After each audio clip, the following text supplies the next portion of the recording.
اس کو ماننے کے لیے تیار نہیں ہے کہ ہم دنیا میں زوال آشنا ہو چکے ہیں، یہ ماننے کے لیے تیار نہیں ہے کہ نہ ہماری کوئی اقتصادی حیثیت ہے، نہ سماجی حیثیت ہے، نہ تہذیبی حیثیت ہے، ہم اپنے مذہب سے بھی بیگانہ ہو چکے ہوئے ہیں۔ یہ کیونکہ ہم نہیں مانتے تو ہم یہ کہتے ہیں کہ دنیا میں ہماری حکومت تھی، اب بھی ہماری حکومت ہونی چاہیے، اس کے سوا اور کوئی چیز نہیں۔ علامہ صاحب، ہاں میں یہ چاہتا کہ اگر ڈاکٹر صاحب بھی کچھ بول دیتے، میں ڈاکٹر صاحب سے کو سارک پہ لاؤں گا، سارک کے اوپر لاؤں گا، بات آ جائے گی ایک ہی۔ جی دیکھیے میں یہ صرف اتنی سی بات عرض کرنا چاہ رہا ہوں کہ یہ ایک عجیب حقیقت ناپسندانہ جس کو کہنا چاہیے بات ہوگی، واقعیت کا انکار ہوگا جی کہ اگر ہم آج سے 10 سال پہلے تو یہ بات کہتے تو شاید لوگ کہتے کہ جب خلیج کی جنگ ہو رہی تھی تو ہم یہ کہہ سکتے تھے کہ صاحب امریکہ کو خامخواہ نشانہ بنایا ہے، لیکن اس وقت تو اظہر من الشمس ہے کہ اگر اسلامی دنیا سے کوئی ایک شخصیت بھی مہاتیر محمد کی شکل میں کوئی مفکر بھی نکلتا ہے تو یہ اس کو برداشت کرنے کو تیار نہیں ہے، یہ کسی سائنٹسٹ کو برداشت کرنے کو تیار نہیں ہے۔ یہ امریکہ میں اس وقت جو مسلمان رہ رہے ہیں وہ کن مشکلات کا شکار ہیں، کس بنا کے اوپر، یعنی امریکہ کو خطرہ ہے اسلام سے، مسلمانوں سے، اس لیے کہ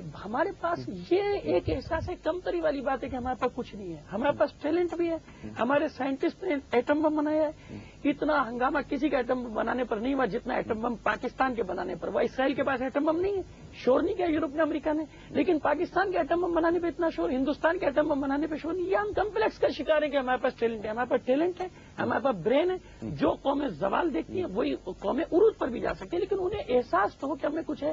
اگر ہم اس طرح فکر دیں گے لوگوں کو کہ صاحب ہم مردہ ہمیں کچھ نہیں، تو پھر تو یقیناً جو بچا کچا کام ہے اس کا بھی الحمدللہ خاتمہ ہو جائے گا۔ اگر یہ ہم نے سوچا کہ ہم کچھ نہیں اور وہ ہم پر چڑھتے چلے ایک طاقت، یہ نہیں ہو سکتا۔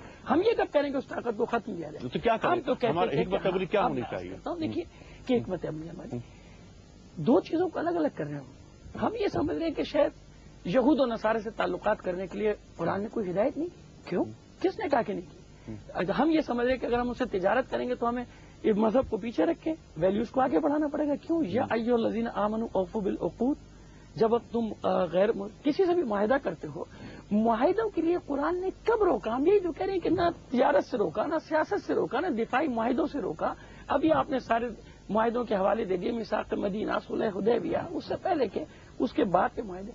آیا قرآن نے ایسا اصول دیا یا روکا ہے؟ جب قرآن خود کہہ رہا ہے کہ ان سے تعلقات رکھو، برابری کی بنیاد پہ رکھو، عدالت کی بنیاد پہ رکھو، تو پھر ہمیں کون سا ایسا چیز ہے کہ ہم مذہب کو پیچھے رکھ رہے ہیں اور کہاں کی ویلیوز تلاش کر رہے ہیں؟ ہمیں نہیں معلوم کون سی ویلیوز کو ہم چاہتے ہیں کہ سامنے لائیں۔ بہتر۔ اچھا، اس موضوع پہ گفتگو کافی رہی، تھوڑی ہم سارک کے حوالے سے بات کریں گے۔ میں نے آغاز میں ڈاکٹر بات کا وضاحت جو ہے وہ بہت ضروری ہے۔ وضاحت فرمائیے۔ غامدی صاحب قبلہ نے فرمایا کہ وہ اسلام مسلمان تو بالکل نتھنگ، کوئی طاقت ہی نہیں ہے، ان سے نہیں ڈرتے ہیں وہ، اور نہ وہ اسلام سے ڈرتے ہیں۔ نہیں، ایسا نہیں ہے میرے خیال میں۔ میرے خیال میں یہ وہ مسلمانوں سے نہیں ڈرتے ہیں یا ان کی اس وقت کی تاریخ یا حالت سے نہیں ڈرتے ہیں، اسلام سے تو ڈرتے۔ میرے پاس کئی دسیوں کتابوں سے زیادہ موجود ہیں جس میں ان کے مفکرین نے یہ کہا ہے کہ مسلمانوں کو دوبارہ ایسا اٹھنے نہ دیا جائے کہ ان میں کوئی عمر پیدا نہ ہو جائے، ایسے مسلمانوں کو دوبارہ طاقت میں نہ آنے دو کہ ان میں کوئی دوبارہ علی پیدا ہو جائے، بلکہ یہ عبارت بھی موجود ہے کہ ہمیں خوف ہے کہ دوسرا صلاح الدین ایوبی پیدا نہ ہو جائے، یا ہم اس بات سے بڑے خائف ہیں کہ دوسرا کوئی محمد نہ آ جائے۔ تو اسلام سے تو ڈرتے ہیں غامدی صاحب، وہ اسلام کے اصول سے تو ڈرتے ہیں، اور وہ بھی غلط فہمی سے ڈرتے ہیں۔ جب سے مطبع ایجاد ہوا ہے کتابیں بہت لکھی جاتی ہیں۔ سوری، اگر آپ بات فرمائے یہ مغرب کا کوئی بڑا مفکر یہ بات نہیں کہہ سکتا، اگر کہہ رہے ہیں بڑے سیاسی لوگ یہ بات نہیں کہتے، نہ ان کا یہ نقطہ نظر ہے، نہ ان کے یہاں اس طرح کوئی مطالعہ ہوا ہے۔ دیکھیے بات یہ ہے کہ بین الاقوامی اور سیاسی معاملات کی بالکل اور جہتیں ہوتی ہیں۔ اس وقت اسلام نہ ایک دعوت کی حیثیت سے موجود ہے کہ لوگ اس سے لرزہ بر اندام ہوں، یہ بھی ہم مسلمان اس کو بنائیں گے، اس جگہ پہنچائیں گے تو یہ ہو جائے گا، اور نہ مسلمان اس پوزیشن میں ہے کہ ان سے کوئی ڈر رہا ہو۔ سیدھی سادی سی صورتحال۔ میں بالکل اتفاق کرتا ہوں، 100% اتفاق کرتا ہوں۔ جی، میری سمجھ میں ایک بات یہ نہیں آتی کہ آخر ہم ڈرانا کیوں چاہتے ہیں دنیا کو؟ نہیں، مطلب میں کہنا چاہ رہا ہوں کہ بھائی آخر مسلمان ڈرانا کیوں چاہتے ہیں، اور وہ ڈرنا کیوں چاہتے ہیں؟ برابری کی بنیاد، ڈرانا چاہتے ہیں، امن کی بنیاد پر بھی، بھائی چارگی کی بنیاد پر، دوستی کی حوالے سے بات نہیں کر رہا، اس پر بھی ایک ایکسیپٹیبلٹی تو ہو۔ یہ اقدار ہیں آپ کی کہ بھائی ہم کوئی ایسی چیز نہیں جس سے آپ ہمیں ڈریں، یا ہم کوئی ایسا حلیہ بنائے گھومیں کہ جس سے ہم کوئی پتہ نہیں مریخ صاحبی کوئی مخلوق نظر آئے۔ ہم بھی انسان ہیں، ہم بھی مسلمان ہیں، اور ہمارا بھی اسی طریقے سے دنیا میں عمل دخل ہونا چاہیے جیسے آپ۔ یہ سوچ کیوں ہوتی ہے ہماری کہ نہیں جی ہم سے ڈرا جائے، یا یہ کہ ہم سے صلاح الدین ایوبی پیدا ہو، یا ہم سے ایکس وائی زیڈ جو بھی۔ یہ ہمارے خواب ہے۔ بات یہ ہے آپ کے یہاں جمہوری اقدار رہی نہیں اور نہ آپ نے رہنے دیا. آپ نے ہمیشہ نجات دہندہ کسی ایک شخص کو سمجھا کہ کوئی ایک آئے گا اور صبح جو ہے سب حالات صحیح ہو جائیں گے. ایسا نہیں ہوا. تاریخ نے یہ ثابت کر کے دکھایا کہ اقوام خود کھڑی ہوتی ہیں, خود آگے معاملات کو چلاتی ہیں کلیکٹو اپروچ کے ساتھ. صلاح الدین ایوبی پیدا ہو جائے تب بھی مسلمانوں کا کچھ نہیں کر سکتے. لیکن فرانس کے جنرل نے پھر کیوں صلیبی جنگوں کے آخر میں جا کے صلاح الدین ایوبی کی قبر پہ پاؤں رکھ کے کہا تھا کہ صلاح الدین اب میں دوبارہ واپس آ گیا ہوں, اب تیرے جیسا کوئی پیدا نہیں ہونے دیں گے. یہ تو تاریخ کا جملہ ہے. بات ہی بات ہے. ڈاکٹر مطہر کا کہنا یہ ہے کہ ہم خیال و خواب میں اکثر رہتے ہیں. یہ مسئلہ ہے ہمارا. آپ یہی کہنا چاہ رہے ہیں. اصل مسئلہ اصل مسئلہ یہی ہے. جی نقوی صاحب, کی اس بات سے تو میں اتفاق کر رہا ہوں. اچھا غالب صاحب بھی یہی بات کہہ رہے ہیں. جی میں دونوں سے ایک بات میں اتفاق کر رہا ہوں کہ واقعی عالم اسلام خواب و خیال کے اس پہ غفلت میں سویا ہوا ہے. لیکن میں ایک سوال وہ تو کہہ رہے ہیں ہم خواب میں خیال میں نہیں سوئے, عالم اسلام سویا ہوا ہے, جاگ رہے ہیں. میں ان سے پوچھنا چاہتا ہوں جو گفتگو کی ہے ڈاکٹر مطہر صاحب نے کہ جمہوریت نہیں ہے, یہ ہمارا بھی رونا ہے, ڈیموکریسی نہیں ہے. میں ایک سوال کرنا چاہتا ہوں, کیا بات ہے اتنا ڈیموکریسی کا شور کرتا ہے یورپ اور امریکہ, الجزائر میں اسی ڈیموکریسی کے طریقے سے ایک اسلامی پارٹی جیت کے آتی ہے اور پورا یورپ اور کا میڈیا شور مچانا شروع کر دیتا ہے صاحب کہ یہاں پہ اسلام آ گیا تو یہ ہوگا اور ان کو کس بری طرح کچلا جاتا ہے. اسی طرح نام لیے بغیر عرض کرتا ہوں کہ کتنی ملوکیتیں اور شہنشاہیتیں اب تک قائم ہیں کیونکہ مفاد ہے امریکہ کا اور یورپ کا, وہ اس کو سپورٹ کریں. کہاں گئی ڈیموکریسی کی تحریک؟ معلوم یہ ہوا کہ انہیں وہ اسلامی دنیا چاہیے, وہ حکمران, وہ ڈیموکریسی جو ان کی پلانٹڈ ہو, چاہے وہ آمریت کے شکل میں آ جائے جمہوریت, وہ ان کو پسند ہے. جو کہہ رہے ہیں کہ ایک سپر پاور کے مفادات ہیں, اس کے لحاظ سے وہ معاملہ کرے گا. اب کیا ہم اس سپر پاور کے سامنے سرنڈر کر جائیں؟ یہ کون کہتا ہے؟ آپ کی بات کا مطلب یہ نکلا کہ سرنڈر کر دیں, اس کو کرنے دیں جو وہ کرتا ہے. یہ دیکھیے میں بہت ادب سے گزارش کروں گا, ہم یہ کہہ رہے ہیں کریں یا بین الاقوامی اصولوں سے کریں. دیکھیے ہم یہ کہہ رہے ہیں کہ اس وقت چونکہ وہ ایک سپر پاور ہے, وہ اپنے مفادات کے تحت اقدامات کر رہے ہیں. ہمیں یہ دیکھنا چاہیے کہ ہم کس مقام پر ہیں. کیا ہم اس وقت مزاحمت کی جگہ پر ہیں؟ نہیں ہے. نہیں ہے. کیا ہم اس وقت جنگ و جدال کے مقام پر ہیں؟ نہیں. ہم کہتے ہیں نہیں ہے. اس وقت ہمیں کیا کرنا ہے؟ ہمیں مفاہمت کا طریقہ اختیار کر کے اپنے مذہب کو قائم رکھتے ہوئے, اپنے اصولوں کو قائم رکھتے ہوئے, اپنے اقدار کو قائم رکھتے ہوئے مفاہمت کا طریقہ اختیار کر کے امن خریدنا ہے تاکہ ہم اپنی تعمیر کر سکیں, اپنی ترقی کے اقدامات کر سکیں. ہم یہ کہہ رہے ہیں. اور جب یہ امن حاصل ہو جائے گا, ہمیں طاقت ہو جائے گی, اور جب ہمیں طاقت ہو جائے گی تو کامریڈ صاحب آپ یہ کہنا چاہ رہے ہیں کہ پھر ہم آنکھوں میں آنکھیں ڈال کے بات کر سکیں گے. یہ بات یہ ہے کہ اس کے بغیر آپ انفرادی زندگی میں آنکھوں میں آنکھیں ڈال کے بات کب کرتے ہیں؟ جب رستے میں ایک ڈاکو آپ کی کلاشن کو گردن پہ رکھ دیتا ہے تو کیا نصیحت کرتے ہیں عام آدمی کو؟ یہ کہتے ہیں کہ اس کی آنکھوں میں آنکھیں ڈال کے بات کرو, یہ کہتے ہیں جو کچھ دیا دے کے واپس آ جاؤ گھر میں. اس کا مطلب یورپ اپنی جگہ صحیح ہے, امریکہ کی جتنی بھی آزادی کی تحریکیں چل رہی ہیں وہ سب ٹیررزم کی تحریکیں, انہیں نہیں لڑنا چاہیے. میں آپ سے گزارش کروں کہ آزادی کی تحریکیں جو ہے یہ ایک الگ موضوع ہے, اس پر الگ سے بات ہوگی, اس پر الگ بات ہوگی, الگ بات ہوگی, موضوع سے ہٹ جائے گی. ہٹ رہی ہے بات. یہ غالب صاحب آپ ہی سے فرماؤں, یہ آپ کی فرمائیے یہ بات کہ ہم نے سارک کے ہم ممبر ہیں, 7 ممالک ہیں, آپ بہت بہتر جانتے ہیں. اس میں ہم نے پچھلے دنوں معاہدے کیے کچھ.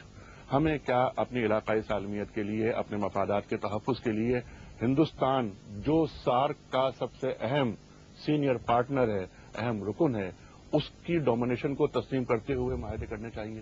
یہ بات یہ ہے کہ ہر معاہدے کو دیکھا جائے گا کہ وہ کس نوعیت سے کیا جا رہا ہے.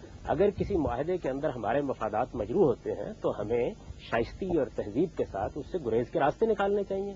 باقی جہاں تک دنیا کے اندر طاقت کا توازن ہے وہ تو کبھی اس طرح قائم نہیں ہوتا کہ ہم یہ کہیں کہ برابری ہوگی. اگر کوئی قوم اقتصادی لحاظ سے ہم سے زیادہ ترقی یافتہ ہو گئی ہے, اس نے اپنا نظام زیادہ مستحکم کر لیا ہے, اس میں جمہوریت کی ایک روایت بن گئی ہے, تو معاف کیجیے گا ہم چاہیں یا نہ چاہیں وہ ڈومینیٹ کرے گی. یعنی ہم اپنی طرف نہیں دیکھتے کہ ہم کو کہاں اس پہ کھڑا ہونا ہے. ہماری خواہشوں پر نہیں ہوتا یہ معاملہ. بڑی طاقت ڈومینیٹ کرے گی. کامریڈ صاحب فرماتے ہیں ہندوستان نے تجویز پیش کی سنگل کرنسی کی. ہندوستان نے تجویز پیش کی, تجویز کیا بلکہ اس پر سائن بھی ہو گئے. 1 جنوری 2006 سے سیفٹا پر عمل درآمد شروع ہو جائے گا. 2005 میں WTO آ رہا ہے. آپ کیا سمجھتے ہیں کہ WTO کے آنے کے بعد ہندوستان کو نئی مارکیٹ, نئی منڈیاں درکار تھیں؟ اس میں 2 باتیں میں آپ سے کرنا چاہوں گا. ایک تو یہ کہ WTO آ رہا ہے, اور WTO جس انداز سے آ رہا ہے اس میں جو تھوڑی بہت آپ کی مارکیٹ ہے یہ بھی جائے گی. یہ ایک طرح سے پیش بندی کی گئی ہے سیفٹا کے حوالے سے. اچھا سیفٹا ہے کیا, پہلے اس کو تھوڑا سا سمجھ لیجئے. فری ٹریڈ کا مطلب کہیں سے یہ نہیں ہے کہ ہندوستان کے لیے ہم اپنی مارکیٹس کھول دیں گے. 2004 سے 2005 تک دو سال موجود ہے جس میں ابھی کام ہونا ہے. ان آئٹمس پہ کام ہونا ہے کہ جو ہمارے ہاں یا ان کے ہاں، اور ایسی مارکیٹس کے جس سے ہمارے ہاں کے جو سرمایہ دار تھوڑا بہت جتنا بھی ہے اس کے مفادات ہرٹ نہ ہوتے ہوں، اور اس کے بعد ان کے بھی انٹرسٹ کو دیکھا جائے گا. اس کے بعد کوئی باضابطہ طور پر فیصلہ کیا جائے گا. سیپٹا کا سیپٹا پر سائن نہیں ہوئے، سیپٹا کے اسٹرکچر پر سائن ہوئے کہ صاحب یہ ہوگا، لیکن کس انداز میں ہوگا اس کے لیے ٹائم چاہیے جو 2 سال کا ہے. ایک چیز یہ ہوئی. اچھا، دوسری چیز یہ کہ اس میں جو ہندوستان کا معاملہ ہے، دیکھیں ساؤتھ ایشیا، جنوبی ایشیا، اب بدقسمتی کہہ لیجئے کہ 70% ہندوستان ہے، 30% جو ہے وہ سارک کے دوسرے ممالک ہیں. اب یہ ایک حقیقت ہے، تا وقت ہے کہ ہندوستان ٹوٹے. اب آپ توڑوا دیں، خواہش یہ بھی خواہش ہو سکتی ہے کہ ہندوستان جو ہے 14-15 اس کے ٹکڑے ہو تو شاید کچھ ہو، لیکن اس خواہش کے نتیجے میں جو انارکی پھیلے گی ریجن میں وہ بھی ایک دیکھنے کی چیزوں کی. بہرحال یہ دوسری بحث ہے. ہمیشہ یہ ہوتا ہے کہ جب بھی اس قسم کی ٹریڈ ہوتی ہے اس میں ہمیشہ چھوٹے ممالک کو زیادہ فائدہ ہوتا ہے. کیسے ہوتا ہے؟ مارکیٹ آپ کی کم ہے، ان کی مارکیٹ زیادہ ہے. صحیح. آپ کو ایکسس ان کی مارکیٹ پہ مل رہا ہے، ان کو ایکسس نہیں مل رہا آپ کی مارکیٹ میں. آپ کو زیادہ پاکستان کو ہوگا، ہمیشہ چھوٹے ممالک کو فائدہ ہوتا ہے. میں مثال آپ کو دوں تائیوان اور چائنا کی. تائیوان کی انڈسٹری جو ڈیولپ ہوئی ہے وہ چائنیز مارکیٹ سے ہوئی ہے، کیونکہ تائیوان تو بہت چھوٹا سا ملک ہے، لیکن چائنا کی مارکیٹ بہت بڑی ہے. نتیجہ کیا ہوتا ہے؟ بڑے ملک کو ضرورت ہوتی ہے چھوٹے ملکوں کو سیاسی اعتبار سے ساتھ رکھنے کی، کیونکہ اس سے وہ اپنا قد ایک بڑھاتے ہیں. ہندوستان کا معاملہ بھی یہی ہے کہ ساؤتھ ایشیا میں وہ رہتے ہوئے میرا خیال ہے کہ وہ چاہتے یہ ہیں کہ یہاں پر ایک امن کی فضا قائم رہے، جو کہ بدقسمتی سے نہیں ہے. تمام ممالک اس کی پالیسی سے ناخوش ہیں اور یہ اس کی ایک بہت بڑی ڈبیٹ ہو سکتی ہے. لیکن فی الحال جو بات ہے وہ یہ، میں آپ کو چھوٹی سی ایگزامپل دے دوں. کل بھی ایک سیمینار میں بات ہو رہی تھی کہ آپ کے یہاں چائے کینیا سے آتی ہے اور جس انداز سے آتی ہے اس پہ $2.3 کا ایسٹیمیٹ لگا ہے. اگر وہی چائے یہاں سے آنے لگے ہندوستان سے تو یہ اور کم ہو جائے گی. تو کہنے کا مطلب یہ کہ چائے آپ سب سے زیادہ ساؤتھ ایشیا بن رہی ہے، منگوا رہے ہیں آپ کینیا سے اس کو. تو آپ یہ فرما رہے ہیں کہ علاقائیت کو فروغ ہونا چاہیے. علاقائیت اس کے علاوہ کوئی چارہ کار نہیں ہے. گلوبلائزیشن کوئی تیسری دنیا کے کسی ملک کے پاس دوسرا کوئی راستہ نہیں ہے. WTO گلوبلائزیشن کی شکل میں جس طریقے سے آپ کی مارکیٹس کو ہضم کرے گا 2006 کے بعد، آپ اس قابل نہیں رہیں گے کہ اتنا بھی سسٹین کر سکیں. پاکستان کے لیے یہ بہتر ہے کہ سنگل کرنسی پر اوکے کر دیں. سنگل کرنسی بہت بات کی بات ہے، یہ بڑا آئیڈیل ہے کہ ایک دم آپ سنگل کرنسی. ابھی تو آپ کے بہت سے سیاسی اس وقت معاملات ہیں. کشمیر کے معاملے کو آپ نہیں چھوڑ سکتے. ٹھیک ہے، وقتی طور پہ آپ نے پس پشت کو ڈال دیا کیونکہ حالات ایسے ہیں، آپ کی دنیا میں حمایت کم ہو گئی ہے، لیکن حقیقی ہے اور چلتی رہی ہے. 80,000 لوگ جو ہے وہاں شہید ہوئے، کیسے بھولا جا سکتا ہے اس کو. یورپ میں نہیں ہو رہی سنگل کرنسی. تمام چیزیں انہوں نے طے کر لی تھی 2002 میں، اور اس کے بعد ان کا کہنا یہ تھا کہ 2006 میں اس کو ہم لے آئیں گے. ابھی وہ کہتے ہیں 2020 کے بعد دیکھا جائے گا کیا ہوتا ہے. تو وہ معاملات وہ نہیں کر سکے، تو یہاں کہاں سنگل کرنسی کی بات ہے. لیکن جو زمینی حقائق ہے وہ یہ کہ بھائی ریجنلائزیشن ہے، ریجنلزم کا زمانہ ہے. آپ آئسولیٹ رہ کر اپنے آپ کو ترقی نہیں دے سکتے کسی بھی حوالے سے. اس پر آپ کو ایک وسیع القلبی سے اور ایک کھلے ذہن سے سوچنا پڑے گا. تو آپ کو سارک میں شامل ہو کر انڈیا کے ڈومینیشن کو ماننا پڑے گا. نہیں، ماننے کی بات نہیں ہے، ماننے کی میں بات نہیں کر رہا بالکل بھی. اس میں ماننے کی بات نہیں. آپ بات کر سکتے ہیں جا کے وہاں. ہاں، بات کر سکتے ہیں. بات کریں وہاں، مان کیسے سکتے ہیں؟ اس سے چھوٹے ملکوں کو فائدہ ہو رہا ہے جیسا کہ آپ نے فرمایا، اور پاکستان کو فائدہ ہوگا. ساورینٹی ہے بالا ہماری، کیسے ہم ہندوستان کے آگے جو ہے وہ مطلب یہ کوئی عجیب سی بات ہوتی ہے کہ ہندوستان کی ڈومینیشن کیوں قبول کریں گے؟ بھائی چلتا نہیں ہے لازمی طور پر. معاہدہ کرنے جا رہے ہیں، معاہدہ ہو رہا ہے تو اس میں دو برابر. آپ نے یہ بھی فرمایا تھا ابھی کہ علاقائی مفاد، قومی مفاد کو پیش نظر رکھنا چاہیے. اس سے پاکستان کو فائدہ ہو رہا ہے. پاکستان کو صاف فائدہ ہوتا ہے. واجپئی صاحب تشریف لائے، انہوں نے کہا کہ 1857 کی جنگ آزادی مسلمانوں نے ہندوؤں نے مل کر لڑی، تو کیوں نہ ہم یوم آزادی ایک ساتھ منائیں.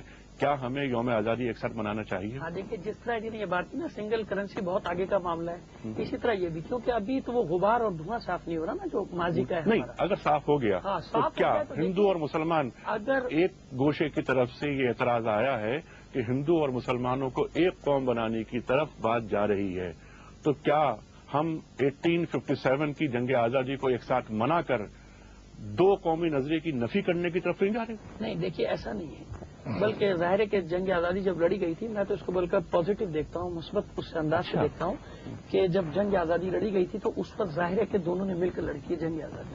اس کے بعد پھر جو سامراج نے ہمارے ساتھ کیا وہ کیا. لیکن یہ ہے وہی آخری مرحلے کی بات. اگر خدا کرے ایسا ہو جائے، ہم اس کی مخالفت تھوڑی کر رہے ہیں کہ حالات اتنے اچھے ہو جائیں کہ ہماری دوستی 47 کے بجائے 1857 تک چلی جائے. کوئی حرج نہیں ہے. ڈاکٹر صاحب آپ کیا فرماتے ہیں؟ سنگل کرنسی ہونی چاہیے؟ میں یہ عرض کرتا ہوں کہ پہلے تو جیسے ڈاکٹر صاحب نے کہا یہ اس کے حقدار ہیں کہنے کے کہ یہ بہت بعد کی بات ہے.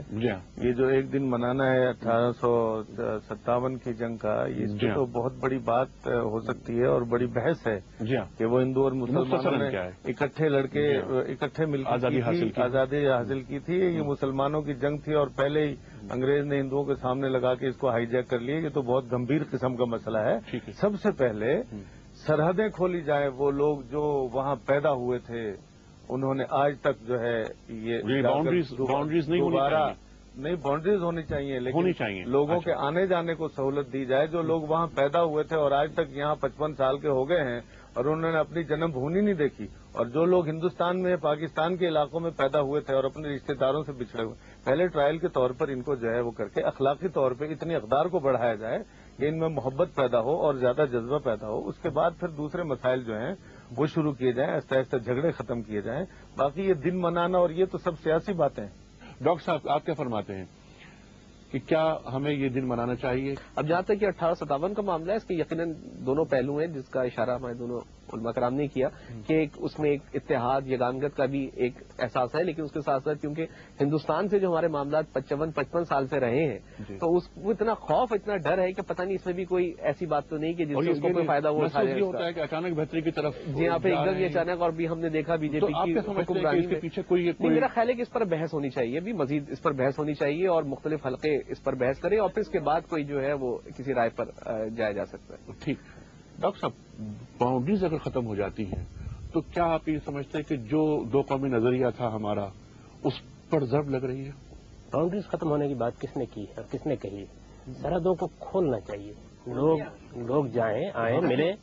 یہ بھی بڑی عجیب و غریب بات ہے کہ ایک جانب ہماری صورتحال یہ ہے کہ ہم یہ کہتے ہیں کہ امریکہ مسلمانوں سے ڈر رہا ہے اور اسلام سے، اور دوسری جانب یہ ہے کہ ہندوستان کے ساتھ اگر کوئی معاہدہ ہو گیا تو ہندوستان ہم ڈومینیٹ کرتے ہیں. یعنی ایک طرف ہماری مروبیت کا یہ عالم ہے اور دوسری جانب یہ ہے کہ ساری دنیا ہم سے ڈر رہی ہے. کہ ہندوستان سے سارک کا جو معاملات یہ ہمارے ہو رہے ہیں اس میں کیا کہیں کوئی دو قومی نظریہ پامال تو نہیں ہو رہا؟ دو قومی نظریے کے پامال ہونے کا کیا سوال ہے؟ اس کی وجہ یہ ہے کہ یہ پھر ایک دوسری بحث چڑھ جائے گی. دو قومی نظریہ ہماری ایک سیاسی ضرورت تھی، اس وقت ہم نے اس کو پیش کیا اور اس کے تحت پاکستان ہندوستان سے الگ ہو گیا. یہ معاملہ ماضی کا معاملہ ہے. اس وقت پاکستان ایک حقیقت ہے، بن چکا. بنگلہ دیش ایک حقیقت ہے، وہ موجود ہے. دنیا کے اندر 52-55 مسلمان ممالک ہیں، وہ الگ الگ موجود ہیں. ان حقائق کو سامنے رکھ کر ہمیں آگے بڑھنا چاہیے. ہندوستان میں 15 کروڑ مسلمان ہیں. کیا دو قومی نظریے کا اطلاق یہ ہے؟ پاکستان میرے نزدیک جو ڈیموکریٹک ریولوشن ہوا دنیا میں اس کا نتیجہ ہے. دنیا نے یہ بات اس صدی میں تسلیم کر لی تھی کہ جس جگہ بھی اکثریت کسی قوم کی ہے اسے حق خود ارادی حاصل ہے. چنانچہ اس اصول کے تحت پاکستان بن گیا اور پاکستان بن جانے کے بعد ابھی ہمارا ملک ہے. میرے نزدیک اس کو کوئی اچک کر نہیں رہ جائے گا. ہندوستان نے پاکستان کو 2 لخت کیا، اس کے بعد بنگلہ دیش ہندوستان کا حصہ بن گیا، اس کا صوبہ قرار دے دیا گیا، سرحدیں ختم ہو گئی. وہ ایک آزاد ملک ہے، ایک آزاد قوم کی حیثیت سے اپنا کام کر رہا ہے. یعنی یہ ہم چھوئی ہوئی کیوں ہو جاتے ہیں؟ دنیا کے اندر مسلمانوں کی اگر 55 سرحدیں اور موجود ہیں تو 2 اور بھی ہو سکتی ہیں. اس سے کوئی فرق نہیں پڑتا. حسن ظفر نقوی صاحب، دو قومی نظریہ اس وقت کی ضرورت تھی، آج کی نہیں. آپ کیا فرماتے ہیں؟ اب یہ نہیں بالکل نیا موضوع چھیڑ دیا. نہیں مختصر میں عرض کر رہا ہوں نہیں آپ نے فرمایا نا کہ دو قومی نظریہ اس وقت کا مسئلہ نہیں، ضرورت اور مسئلے میں فرق ہے. نہیں اس وقت کا مسئلہ نہیں ہے. اچھا یہ مسئلہ وقتی طور پر پیدا کیا گیا ہے تو اس وقت ہمیں ہندوستان سے الگ ہونا تھا اور ہم اپنے حقوق کا مطالبہ کر رہے ہیں. گاندھی صاحب غالباً یہ کہنا چاہتے ہیں کہ دو قومی نظریہ قیامت تک جو ہے وہ ثابت قدم ہو چکا ہے، لہذا اس کو چھیڑنے کی ضرورت نہیں ہے، نہ کوئی اس کو نقصان پہنچا سکتا ہے. بات یہ ہے کہ مسلمان ایک الگ اپنی حیثیت اور شخصیت رکھتے ہیں. یہ حیثیت اور شخصیت ہمیشہ کے لیے قائم ہے، نہ یہ کوئی آج کا سیاسی مسئلہ ہے. ایک چیز ہے ایک مسئلے کا مذہبی ہونا. مذہبی اعتبار سے ہم مسلمان ہیں اور اس لحاظ سے دنیا کی ہر قوم سے الگ ہے، یہ حیثیت. لیکن سیاسی اعتبار سے یہ سب مسئلہ ہی نہیں ہے. اچھا سیاسی اعتبار سے مسئلہ نہیں ہے. مسلم لیگ یا کانگریس جو بھی اس زمانے کی صورتحال تھی، جو معروضی حالات تھے، مسلمانوں نے ہند نے فیصلے کی کہ صاحب انہیں رہنا ہے، حق خود اختیاریت کو استعمال کیا، جمہوری عمل سے ملک بنا، لوگوں نے اس پر ووٹ دیا اور اکثریت غلط نہیں ہوتی، یہ جمہوریت کا مسلمہ اصول ہے.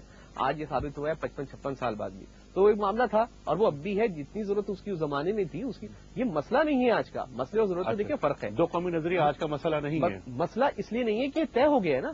طے اس طرح سے ہوا ہے کہ مسلمانوں نے ہند نے ووٹ دے کر ایک خود مختار اقتدار اعلیٰ حاصل کر لیا پاکستان کی شکل میں. اب پاکستان ہمارا موجود ہے اور اس پاکستان میں ہمیں رہنا ہے.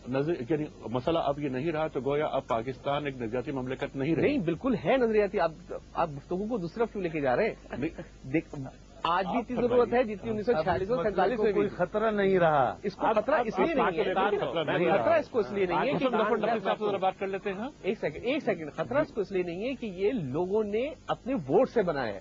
ٹھیک ہے نا. جمہوری عمل سے جب کوئی چیز پروسیس ہو کے نکلتی ہے تو اس کو خطرہ کیسے ہوتا ہے؟ یہ اکثریت ہے. پاکستان اور ہندوستان دونوں یک نظریاتی مملکت ہو سکتی ہیں؟ نہیں. کیسے ہو سکتے؟ نہیں ہو سکتے.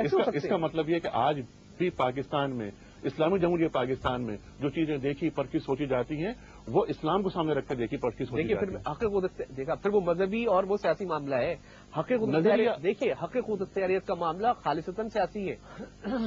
مذہب اس میں سبسیڈری کا ایک رول ادا کر سکتا ہے. کیسے کہ بھئی یہ جو لوگ ہیں یہ مسلمان ہیں کلچرلی آئیڈیالوجیکلی. جی ہاں میجر نہیں. یہ میجر ورنہ تو فلسطین کی پوری تحریک پہ کرسچن موجود نہیں ہے. تو پھر اب سارے کشمیری آج ہندو ہو جائیں تو خلاص پھر وہ تو مطالبہ بھی نہیں کریں گے. دیکھیے پھر یہ دوسری بات ہو رہی ہے خود اختیاریت کا سارے کشمیری ہندو ہو جائیں آج. اگر ہم حسن ظفر نقوی صاحب کی رائے لے لیں تو کیسا ہے؟ میرا خیال ہے لے لیں. جی جناب. دیکھیے اس پہ میں آپ کو بتاؤں کہ پاکستان پہلے تو میں آپ کو بتا دوں کہ نعمت خدا بندی ہے. پاکستان ایک نعمت خدا بندی ہے. آپ اس وقت بھی پاکستان سے زیادہ مسلمان ہندوستان میں آباد ہیں.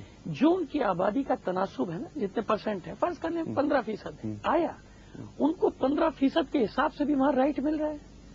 یہ پاکستان اسی لیے اگرچہ کہ میں اس بات سے ان کی اتفاق کروں شاید کہ اس وقت شاید سیاسی سطح پہ دو قومی نظریہ اٹھائے گئے لیکن پاکستان بننے کے بعد آج جو اس کے فائدے سامنے آ رہے ہیں کہ ہم فری ہیں ہم آزاد ہیں ہمارا ٹیلنٹ ضائع نہیں ہو رہا اور وہاں جس طرح سے دبایا جا رہا ہے مسلمانوں کو یہ بالکل حقیقت ہے. میں خود دیکھ کر آیا ہوں کہ وہ نفسیاتی طور پر کتنے دباؤ میں. تو یہاں یہ آج فائدہ ظاہر ہو رہا ہے کہ دو قومی نظریے کی بنا پر جو پاکستان بنا تو اتنی بڑی آبادی کو مسلمانوں کی نہ صرف یہ کہ فائدہ ہوا بلکہ اور دوسرے علاقوں کے مسلمانوں کو بھی سپورٹ ملی. اس لیے آج بھی اسی طرح دو قومی نظریے کا فائدہ موجود ہے کہ جو فائدہ اس پر سوچا گیا تھا یا نہیں سوچا گیا تھا اس پہ الگ بحث کی لیکن آج اس کا فائدہ ہمیں نظر آ رہا ہے کہ بالکل اسی وجہ سے ہم آگے بھی بڑھ رہے ہیں. اسی وجہ سے ہم میں مقابلے کا رجحان پیدا ہوا. اور ایک چیز کی وضاحت کر سکتا ہوں بہت معذرت کے ساتھ یہ بہت افسوسناک پہلو ہے کہ جب ہم پوائنٹ آف ویو اسلامی پیش کرتے ہیں مسلمانوں کا تو اس کو یہ کیوں سمجھ لیا جاتا ہے کہ ہم انتہا پسند ہیں ہم دنیا سے لڑنا چاہتے ہیں ہم دنیا سے جنگ کرنا چاہتے ہیں. بھائی ایسی بات نہیں ہے. ہم تو یہ چاہتے ہیں کہ بھائی ہمیں بھی جینے کا حق دیا جائے. جب ہم اپنے رائٹ کی بات کرتے ہیں تو ہم پہ فوراً یہ لگایا جاتا ہے کہ آپ انتہا پسند ہیں آپ ایکسٹریمسٹ ہیں. یہ ایسا نہیں. ہم یہ نہیں چاہ رہے کہ کسی کو ختم کر کے ہم اس پر حکومت کریں. ہم تو یہ چاہتے ہیں کہ جو ہمارا رائٹ ہے وہ ہم کو دیا جائے. اتنی سی بات اس کو مس انڈرسٹینڈ نہیں کیا جائے کہ ہم کوئی ایسا چاہتے ہیں خدا نہ کرے کہ کسی کو ختم کر کے اس پہ حکومت نہیں. کوئی انتہا پسند نہیں ہے. عدم تشدد کی بات کرتے ہیں یہ بلکہ یہ جب راستے کھل جائیں گے ملنا ملانا ہو جائے گا زیادہ تو جاوید غامدی صاحب وہ تبلیغ کا عمل ہندوستان میں رک گیا تھا تو وہ بھی شاید دوبارہ شروع ہو سکتا ہے. میں تو کہتا ہوں کہ یہ اسلام کے اپنے مفادات ہیں. اسلام کے مفادات میں ہے. ہمیں بات ادھر پہنچانے دیجیے ان کو بات اپنی یہاں تک پہنچانے دیجیے دنیا کو ملنے دیجیے ان کو آپس میں ایک دوسرے کی بات سننے دیجیے. یہ ہمارے مفاد میں ہے. جی ڈاکٹر صاحب آپ کیا فرماتے ہیں؟ جی میں نے تو میں نے ہی عرض کیا تھا کہ راستے کھولے جائیں اور دونوں جو ہے نا اسلام کی اشاعت غیر مسلم ملک میں بھی ہو سکتی ہے. اسلام کی اشاعت پوری دنیا میں ہونی چاہیے اور اسلام کے لیے ہر جگہ دروازے کھلے ہونے چاہیے مسلمانوں کے حق میں. جیسے غامدی صاحب نے فرمایا ہمارا وہاں جانا جو ہے وہ ہمارے لیے مفید ہے. ان کا یہاں آنا بھی ہمارے لیے مفید ہے. جب لوگوں کی قوموں کی فوجیں آ کر ہمارے پاس رہیں ہمیں مارنے پیٹنے کے باوجود بھی وہ اسلام کی نعمت لے کر گئیں. ٹھیک تو اس میں ہمارا فائدہ ایسا کوئی مسئلہ نہیں. اس میں ہمارا فائدہ ہمارے پاس جو ہے نا 24 کیرٹ سونا ہے تو جس کے پاس خالص سودا اسے کس چیز کا ڈر ہے. بہتر کھول دیا جائے بھائی راستے کھول دیے جائیں. پھر اگر ہم قریب ہوتے ہیں تو پھر دوسری چیزوں پہ مذاکرات کیے جائیں اسی عدل کی بنیاد پر جو غامدی صاحب نے میں نے دو باتیں عرض کی. جی عدل کو ہم پیش کریں گے. معاملات ہمیشہ حقیقت پسندانہ بنیاد پر ہوں گے اور ممکن حل قبول کیے جائیں گے. صحیح یہی دنیا میں بالکل صحیح بات. اور کوئی طریقہ نہیں ہوتا. یعنی آپ عدل دنیا کے اندر بیان کر سکتے ہیں کہہ سکتے ہیں دنیا سے مطالبہ کر سکتے ہیں ڈکٹیشن نہیں دے سکتے. نہیں کر سکتے. ٹھیک جاوید غامدی صاحب بہت شکریہ آپ کا. محترم ناظرین، غیر مسلم اقوام سے تعلقات مگر کہاں تک، اس موضوع پر آپ نے ہمارے عہد کے ممتاز علماء دانشوروں سے گفتگو سماعت کی. میں حاضرین سے مخاطب ہوں اس وقت. خاص طور پر میری گزارش آپ حضرات سے یہ ہے کہ آپ چاروں ہمارے مہمانوں میں سے کسی مہمان سے کوئی سوال کرنا چاہیں. ہمارے چاروں مہمان حاضر ہیں. صرف ایک درخواست ہے، وہ درخواست یہ کہ سوال مختصر ہو. جی.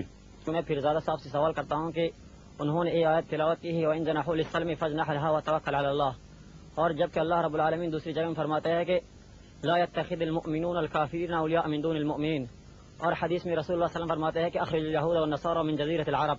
اس کا کیا مطلب ہے؟ اس کی وضاحت فرمائیں. بھئی یہ تو جیسے کہ ڈاکٹر صاحب نے، غامدی صاحب نے اور ہم نے پورا یہ استعمال کیا کہ اس کے مراحل ہیں.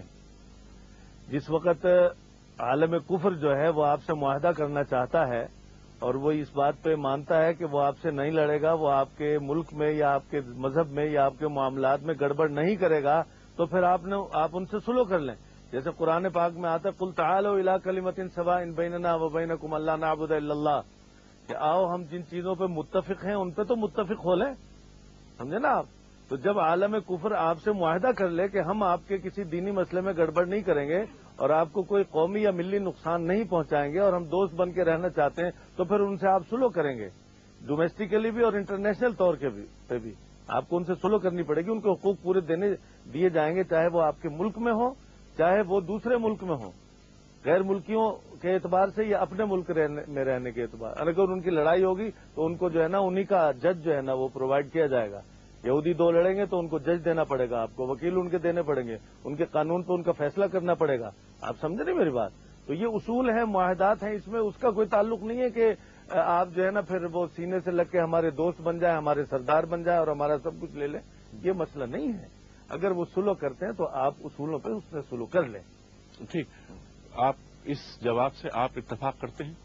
میں سرکار بس یہ کہ اب کیونکہ وقت آپ کے پاس نہیں آپ ہے، فرمائیے. آپ فرمائیے. میں بس ذرا سا جزوی اختلاف رکھتا ہوں کہ بچے نے جو سوال کیا ہے وہی اسی حقیقت کی طرف اشارہ کر رہا ہے کہ یہود اور نصارہ کے بارے میں جو پرانی آیات آیات وہ یہ بتاتی کہ آپ معاہدہ اور سلح تو کر سکتے ہیں لیکن ان کو اپنے پر مسلط نہیں کر سکتے، یعنی ان کو اپنا ولی سرپرست نہیں بنا سکتے. یہ قیامت تک کے لیے آیات ہے، یہ کسی خاص وقت کے لیے تھے.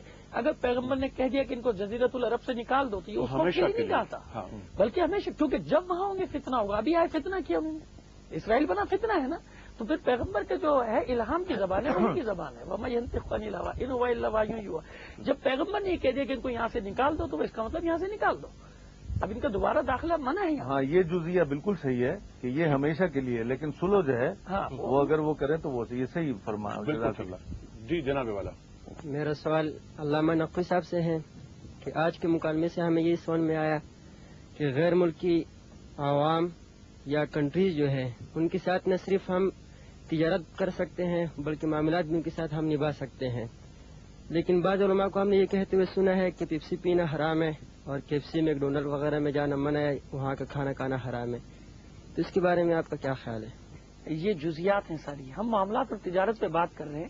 پیپسی پینا حرام ہے یا حلال ہے وہ تو اس کی جزیات بتائیں گے. اگر اس میں حرام اجزاء شامل ہیں تو وہ چیز حرام ہوتی ہے. کسی ملک کے ہونے سے کوئی چیز حرام نہیں ہوتی کہ فلاں جگہ کی ہے تو حرام. یہ اسلام میں معیار حلال اور حرام کا نہیں کہ کہاں سے کیا چیز آ رہی ہے. معیار حلال حرام کا دوسرا ہے. اگر اس میں حرام اجزاء شامل ہیں، وہ چاہے میکڈونلڈ ہو یا KFC ہو، تو وہ حرام ہوگی. اگر وہ حلال اجزاء سے اور ہمارے پاکستانی بھائی تیار کر رہے ہیں، یہاں پلانٹ میں تیار ہو رہی ہے، ہزاروں لوگوں کا اس سے روزگار لگا ہوا ہے، تو وہ حرام نہیں. مولانا صاحب میرا خیال ہے وہ بچہ یہ کہنا چاہ رہا ہے کہ کیونکہ ان کمپنیز کے یعنی پیپسی کے اور KFC کے یا میکڈونلڈ کے مالکان کا تعلق پہلے یہود سے ہے.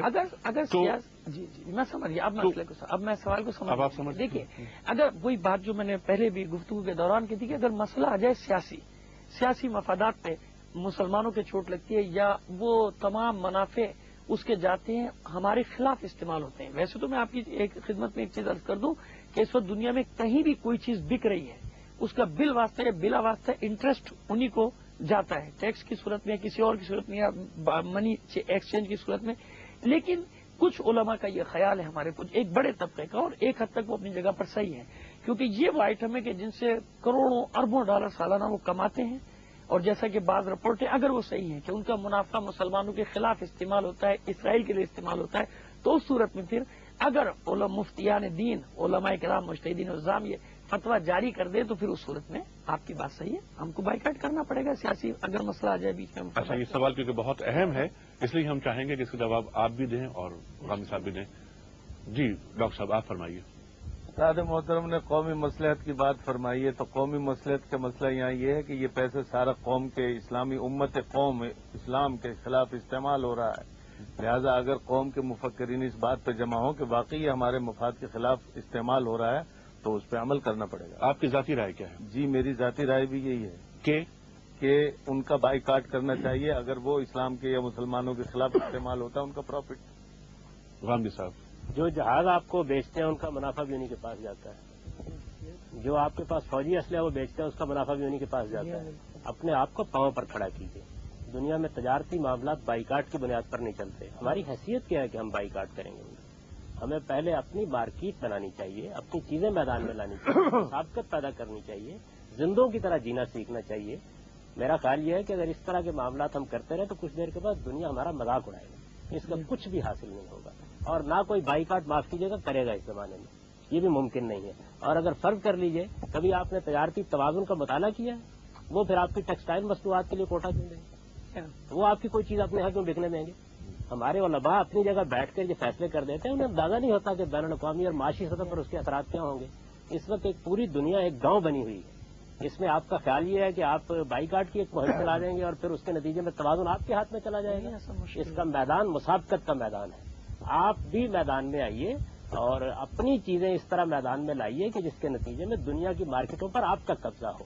یہ مسابقت ہے جس کو یہ فائدہ ہوا جب ہم نے ان کے پانی کا بائیکاٹ کیا تو ہماری کمپنیاں بنی، لیکن جس چیز میں ہم نہیں کر سکتے ہیں مقابلہ یا بائیکاٹ اس میں ابھی نہیں کر سکتے، ہم تو نہیں کر رہے ہیں، لیکن یہود و نصارہ جس چیز میں ہمارا بائیکاٹ کرنا چاہتے ہیں انہوں نے کیا ہوا ہے۔ جو چیزیں وہ ہمیں نہیں دینا چاہتے وہ نہیں دیتے ہیں، بلکہ دوسروں سے بھی نہیں لینے دیتے ہیں، بلکہ دوسروں سے بھی لیتے ہیں تو الزام رکھ دیتے ہیں۔ تو انہوں نے فل بائیکاٹ کیا ہوا ہے، ہم بھی جن چیزوں میں بائیکاٹ کر سکتے ہیں کریں گے، جن میں کل کو جب آپ فرما رہے ہیں کہ بن جاؤ پھر کرنا، پھر ان میں جب بن جائیں گے پھر کریں گے انشاءاللہ۔ آپ دعا فرمائیں۔ میں تو بائیکاٹ کی بات ہی نہیں، میں تو کہتا ہوں اپنے پاؤں پہ کھڑے ہونے کی بات کر رہے ہیں۔ یہ مناسب بات ہے کہ آلٹرنیٹ ہونا چاہیے نا، آپ اس کے لیے کام کریں جدوجہد۔ بہت بہتر محترم ناظرین، آپ نے ہمارے عہد کے ممتاز علماء اور دانشوروں سے غیر مسلموں سے تعلقات مگر کہاں تک اس عنوان پر گفتگو سماعت فرمائی۔ یہ گفتگو پچھلے ہفتے بھی ہوئی تھی۔ میں دل کی گہرائیوں کے ساتھ اپنے تمام شرکاء، محترم جاوید غامدی صاحب، محترم علامہ حسن ظفر نقوی صاحب، محترم ڈاکٹر مطہر احمد صاحب اور محترم عبدالخالق پیرزادہ صاحب، آپ کا دلی شکر گزار۔ آپ حضرات نے تشریف لا کر جیو ٹی وی کے اس پروگرام کو کامیاب بنایا۔ اپنے میزبان انیق احمد کو اجازت دیجیے، خدا حافظ۔